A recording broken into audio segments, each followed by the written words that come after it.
Upgrade. So, I don't know when I first got into music. I can definitely remember being about 6 years old and wandering around the garden, imagining John Williams' music in my head and thinking, wow, wouldn't it be so cool to be able to write music like that? Write exciting orchestral music. Write music for film. Wouldn't it be incredible to be able to produce stuff like that? It wasn't until a lot later, when I was about 15 years old, that I was introduced to the broader world of classical music. And that was like having my eyes opened. That was like suddenly seeing the world in full color. That was really thanks to one teacher who just noticed some kind of a spark in me, noticed some kind of an interest or an excitement about music. And he gave me the kind of education that happens outside the classroom, where he'd say, go home and listen to this symphony, listen to this piece of music. And that really was my musical education. And by the way, he wasn't a music teacher. He was an English teacher and a drama teacher, but he just wanted to share this amazing world of music. And share he did. And actually, that's exactly what inspired this YouTube channel in the first place. His love of sharing music, sharing what he found incredible, emotional pieces of music, that was passed on to me, and I wanted to pass that on to you. It was also this teacher who got me into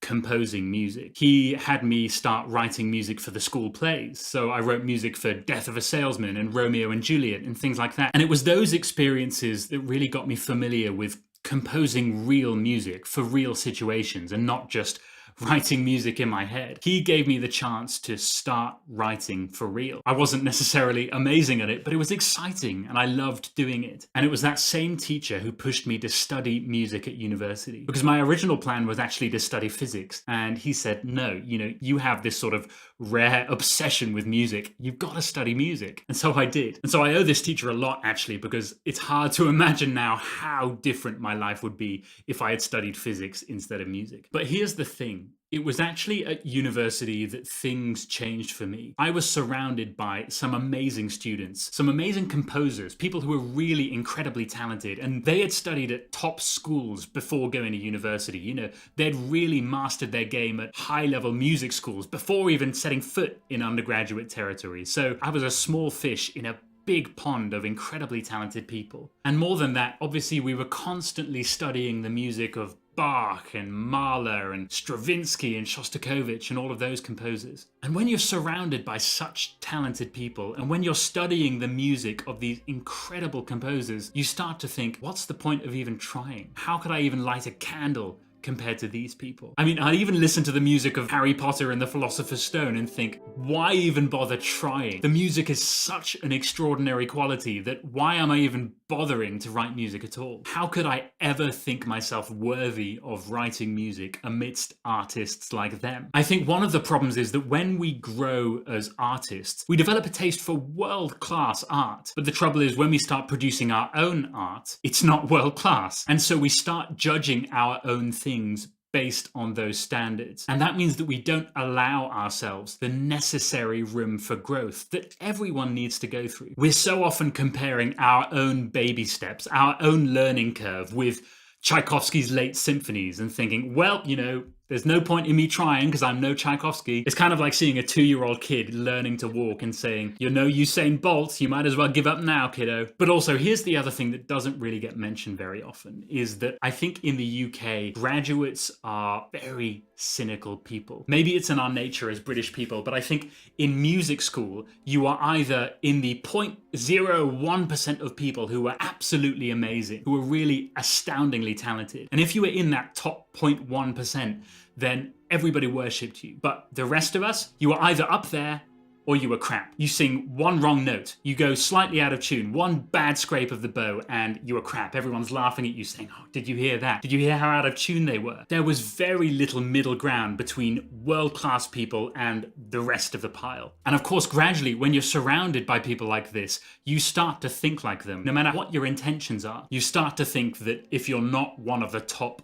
world-class performers, then you're absolute crap, you're worthless, and you almost might as well give up trying. It was a very poisonous attitude, but it was very prevalent in some of the circles I found myself in. And the trouble is, when you're thinking like that about other people, you're actually thinking like that about yourself. The criticisms that you have for other people's shortcomings, you're going to think the same criticisms about yourself. So when you can't write music, or when you can't perform to the standard you set yourself in the head, you start to beat yourself up. You start to feel terrible about yourself. You start to think, well, I might as well not bother because I'm not one of the world-class 0.1% performers. You're never gonna be if you give up that soon. You're never gonna be if you take that attitude that I have to either be perfect or I'm worthless. And so that attitude completely cut me off from composing. I just stopped dead. I thought, what's the point of continuing? Instead of embracing those necessary years of growth, I judged what I was producing so harshly that I just thought, there's no point of even trying. You're not Mahler, you're not Tchaikovsky, you're not Bach.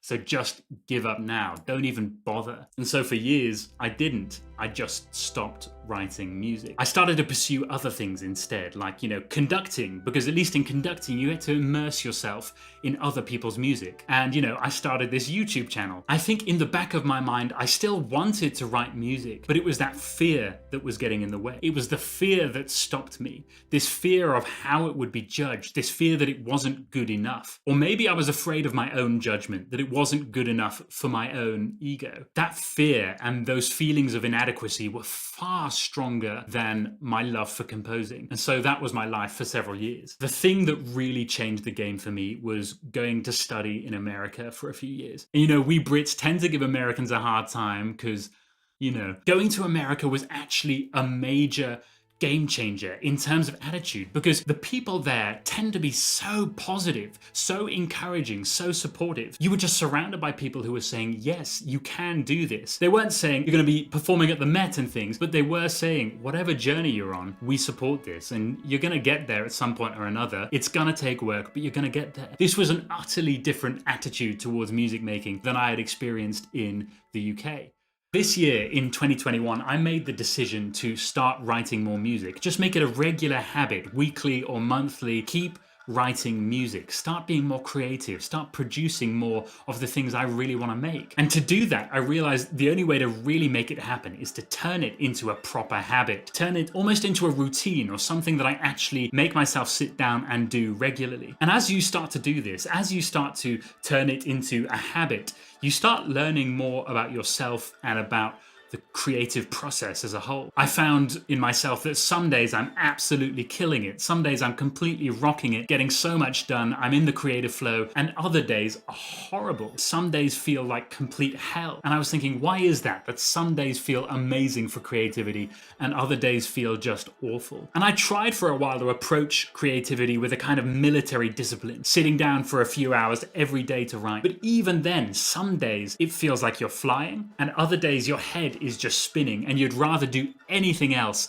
but try to write music. I wanted to explore why this is. Why is creativity sometimes a complete joy, and why is it sometimes so hard? And so I began to read books on productivity, on getting your art made, on actually producing more creativity. And this could be a topic for a whole other video or a whole other video series, productivity and creativity. If you're interested in that, let me know. But I'll just go through some of what I read. One book was the famous The War of Art by Steven Pressfield. Break through the blocks and win your inner creative battles. And Steven Pressfield's idea is that there's this thing called resistance, the pain that we feel when we want to do something like write a book or write a piece of music, that resistance that we feel towards doing that. And his idea is that every single day is a battle against resistance. Now, I'm not actually sure that's so healthy. I found sometimes there's a battle against resistance. I feel like if everything you do feels like a struggle, then maybe you're doing the wrong thing. So I wasn't actually satisfied by that book, although I know some people are. Another book I read is Deep Work by Cal Newport. And this is quickly becoming my most reread book and my most recommended book. But it's about developing habits where you shut yourself away for 4 or 5 hours at a time and just focus on one deep task. It might be composing a piece of music, or it might be, writing computer code or something, or writing your dissertation, but you shut yourself away with 0 distractions and just focus deeply on that one task. And I think Cal Newport has an amazing and very healthy attitude towards that kind of work. And then there's also this book on daily routines. It's called Daily Rituals by Mason Curry. And this has the daily rituals of people like Jane Austen and Wolfgang Amadeus Mozart and Sigmund Freud, Charles Dickens, Agatha Christie, Ernest Hemingway, all kinds of artists. And you can read their daily routines, how they lived their lives, how they produced more art, and you can learn from them and get inspired by them. You can see how the artists lived their days, got their lives organized to get the big things done. But one of the biggest things of all I found personally was this: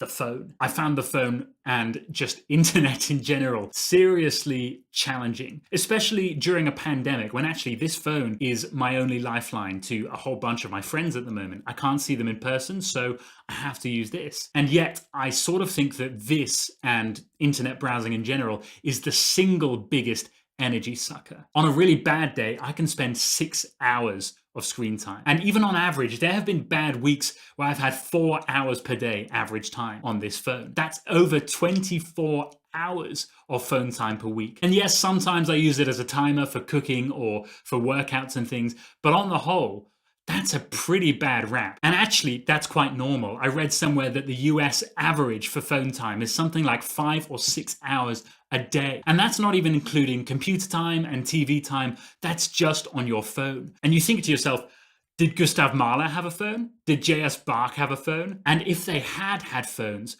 would they have got the same things done? Would these artists have been able to produce the incredible works that they did produce if they had been constantly distracted by the internet, by constant updates, constant pings by their phone? So one of the biggest challenges for me has been finding a healthy balance with this thing, between producing my art and shutting out everything else, and yet not cutting this off completely, because at the moment, it really is my only lifeline to a whole bunch of my friends. But here's the thing. I read so many books, so many articles on productivity, on getting things done, on creativity. And finally, I got an email from one of you guys. This is a fellow composer called Monty, or Timon. He uses both names. And I've been working with him recently on a serious training program for musicianship. He's a great guy and he's been a really good support for me. And he said this: "Hi, Oscar. After all the help and teaching you gave me, which I'm thankful for, I would like to give you one piece of advice. You're reading a lot of these books like Deep Work, and you already know so much about the daily life routines from many masters. I think you have read enough. You know what you need to know. There is nothing you need to read about anymore in terms of how to become a better composer. You just need to do it. And you should stop letting too many other things into your mind and into your spirit." I say this because I am in a very similar position. I read a lot of these books and I know what to do, but I just have to do it. What I want to say is that there's a difference between knowing or talking about something and actually doing it. This difference is huge. We need to get rid of the things which stop us. Anyway, the point is that after a while, even reading about productivity, even reading about creativity is a kind of procrastination. And finally, you need to just do it. Just actually get rid of your phone. Actually switch off your internet connection.